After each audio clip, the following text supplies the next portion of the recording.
This is Tria from Atlanta, and I'm tuned in to the Red Light Basement with DJ J Thrill. You're in the mix on the Red Light Basement with your boy, DJ J Thrill. Okay. That lick in my throat you know what? Let me stop saying throat. People. I haven't. It's funny that you say it's the liquor, but I haven't seen you sip in a while. Okay. I've been tracking your sips. Oh, here you go. Tracking. That was quick. Hey, everybody can't be like you now. Let's go. Wait, hold on. I don't want my supervisor to be watching. You're so silly. All right, so I came across something on social media. And it triggered me. So we're gonna do something different. I got a couple of topics I want to capture inside this segment. But this one right here, it was weird to me, and I just figured that I'd bring it to the Red Light Basement and get your thoughts on it. And then you know what? First, before I even get into your thoughts on it, I'm gonna go in first, and then I want you to tell me your thoughts. All right? Okay. But I don't know what the name of this podcast is, but they're talking about. All right, men shouldn't change their daughters' diapers. And I was like, how did we get here? So, you know what? Let's take a listen. Yeah. Hold on. Girls' diapers. Start it back over. My dad never changed our diapers. He wouldn't change his girls' diapers. Me and my wife have had that conversation. If I had a daughter, I'm not changing diapers. Oh, okay. Why? What's all right? It's $1 million question. When I think I got two boys and I got a girl, what only reason I can think of that would it be an issue for changing your daughter's diapers because you don't want to see your daughter's private parts. And to me, if you got to go that route, if you got to think that deep into it, you're sexualizing it. You're sexualizing it, and maybe I'm thinking too deep into this, but I never had an issue changing my sons or my daughters. One thing I know that I need to know I know is that diaper stank or it's heavy and it got to get changed. That's the only thing I know. I'm not sitting here thinking about that's a girl. I can't touch her. I can't touch her. She got to get clean too. And guess what? What I know is my wife has been home all day with the kids. Home all day. Cleaning up after them, feeding them, changing diapers. When I come in the house, hey, she ain't had to say it. I like, hey, give them to me. Give them to Big Daddy.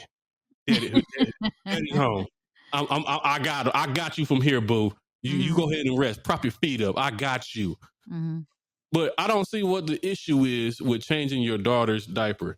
So it to me, it automatically thinks like do you not trust yourself around a little girl with a vagina? I don't know I don't know what your thought process and why you can't change your daughter's diaper. Maybe I'm not thinking deep enough into it. I don't know. I'm thinking. What do you think? When you heard that, what do you think?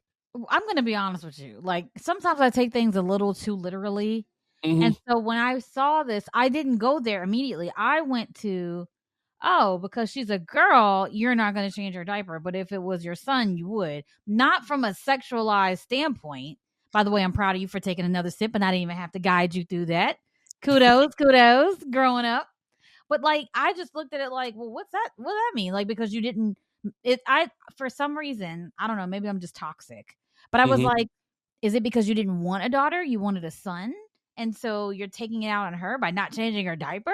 I didn't go to the point of like him thinking about it that way where he didn't want to change her diaper because she's a female and she's got female parts. Like, I just didn't go there. But I will say this. The bigger picture is this. Why the hell would you get on a podcast and say something stupid like that? Because I'm like, not putting a target on myself by saying something like that. I don't trust myself around kids. So you're basically letting everybody on social media know that you are an endangerment to little girls. That's crazy. You said a mouthful right there. That's crazy as hell. I'm like, I would keep my mouth all the way shut. I wouldn't say any, like, you know how people be on social media and they think like, oh, if I say this, it's going to be like a mic drop moment. Oh, I'm about to shut it down. I'm going viral. Yeah, you going viral. You going viral, bro. You went viral for a wrong reason and all that. the police department's like, oh yeah, we got you. You know what they might do? They might stage you. It might be like How to Catch a Predator with little babies, just because of your stinking ass getting on social media on this weird podcast talking about how you don't trust yourself around female babies. And you know, the woman, she said her dad my thoughts is like, out of all the things in the world to talk about, there's a lot of things. I know we tired of this 50-50 conversation of dating and stuff. So it's like, I know we got to think of different things to talk about when we come behind the mic. But when we get behind the microphone, Rose, there's a responsibility, right? I hold myself to a responsibility not to only, one, entertain, but two, influence if I can. Three, give something give something to think about. Truth. Something that inspires, something that makes you think and like, you know what? How can I better contribute to whatever's going on inside the culture or inside our natural society? That's what I think about. You know what? I'm glad you have those goals, those ideals. I'm glad you have that passion in it. Mm-hmm. But when I see stuff like that, sorry to interrupt you. No. When I see stuff like that, all I can think of is all you're doing.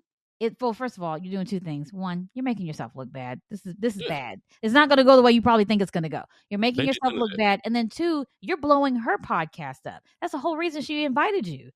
Because you're going to get her numbers. You're going to give her ratings. You're going to give her impressions. And you think after you get off that podcast with her, she's going to give a damn about what you think? She don't give a damn about that. She's like, oh, you got me this. And now I'm blah, blah, blah. That's why it's like, you got to be careful because she's trying to be like the new Monique or Wendy Williams or whatever. Everybody's just trying to blow up, even at the expense of other people. So you just made yourself look bad and you just made her podcast blow up over some mess that it's like, come on, this isn't good. This isn't good at all. Yeah, they did none of those things. But we're gonna keep it pushing. All right, Rose. Since you got children going into elementary school, don't you? I do. Are you excited? One baby going. Listen, I'm excited and kind of sad at the same time. So let me hit you. I'm not ready. Game. I'm not ready, but I am. let me hit you to the game. Okay. Did you buy school supplies already? Are you in the process? I'm getting ready to Friday, Saturday. So I don't know if you knew this, but everything that you're about to buy is not for your daughter. It's going to be for the whole classroom. For the whole classroom. You know what?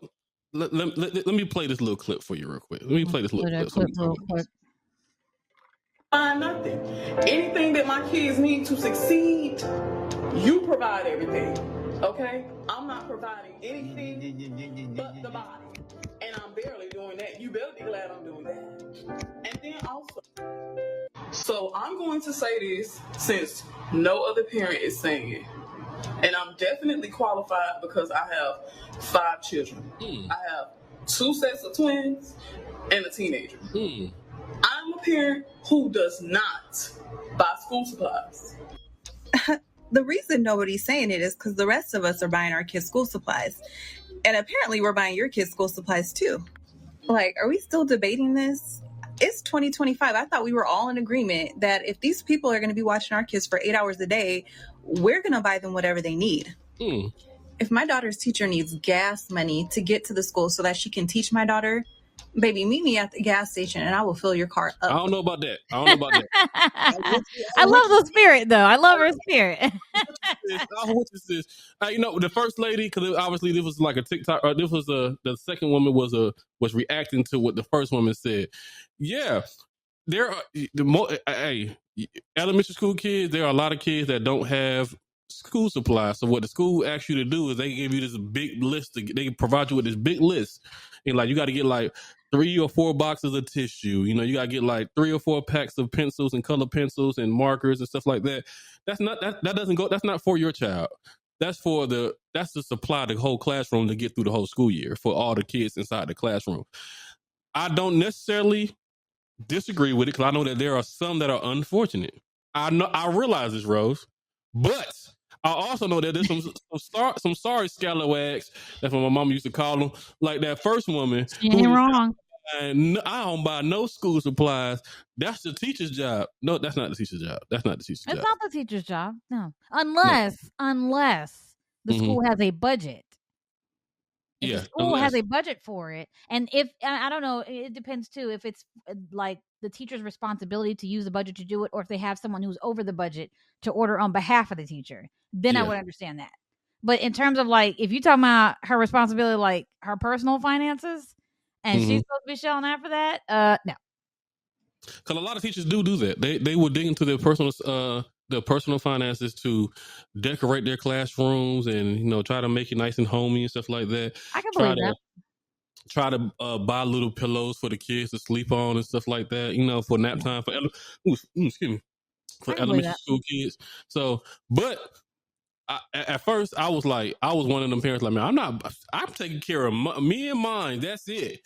But as I got older, I realized there are people that are less fortunate. But to that first lady that was talking, that's our Scalloway that was talking, sweet. that just don't want to buy, she ain't buying nothing. She's sorry. Like, you can get your kids some pencils. Because this is my thought process, Rose, and I'm gonna let you have at it. You spent all summer at the club, on them Carnival cruises that you got kicked off of that you can't bring the fans on. Where them fans? You can't. You spent all summer turned up. You turned up all summer long. You know what I'm saying? You down in Houston, y'all stood in line for from 5 in the morning to 5 in the morning the next day, trying to wait on this doggone weed store to open up because y'all wanted them bundles. Y'all stayed in line all day. That's serious. Bundles. That's some serious work. I don't know if y'all heard about that. No women stood in line all day for them bundles. All day for what bundles? What bundles? Why are we standing in line early? Y'all know we can order things online. Because it's supposed to be a major discount on them bundles. But they slept in the parking lot overnight waiting for the store to open up for them bundles. But if y'all don't go to You Nice and Love Me and get one of these units to call it a day. I'm just talking about them priorities. If people can do that kind of stuff, spending $3,000 on them Beyonce tickets, for them Cowboy Carters, because $1,000, whatever it was. If you can do all of that, but you can't get your kids some colored pencils, you sorry in my eyes. That's just my thoughts. That's just my thoughts. Mm-hmm. That's just my thoughts. Yeah, those are very valid thoughts. Yeah. I'm in agreement with you. First of all, that's ridiculous. Yes, people's priorities are off if they can afford all this other BS for them, but they can't afford things for their kids.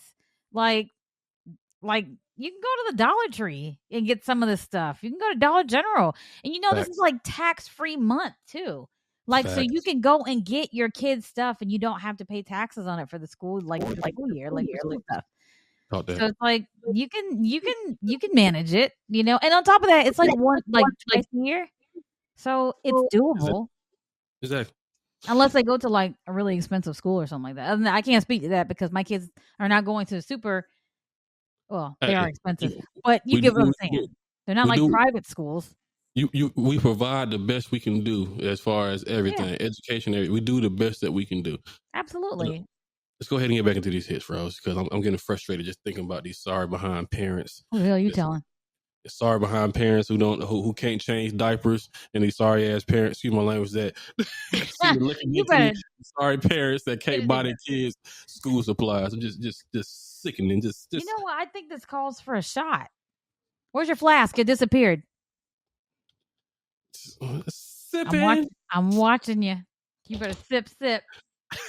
Global Army 96.3. Let's get back into these hits. Rose is a bad influence on me, but I'm glad she's here. She's my sister. Red Light Basement. What's up, guys? You want to get some more exclusive content? You need to like and subscribe to the Global R&B 96.3 YouTube channel. I'll be waiting.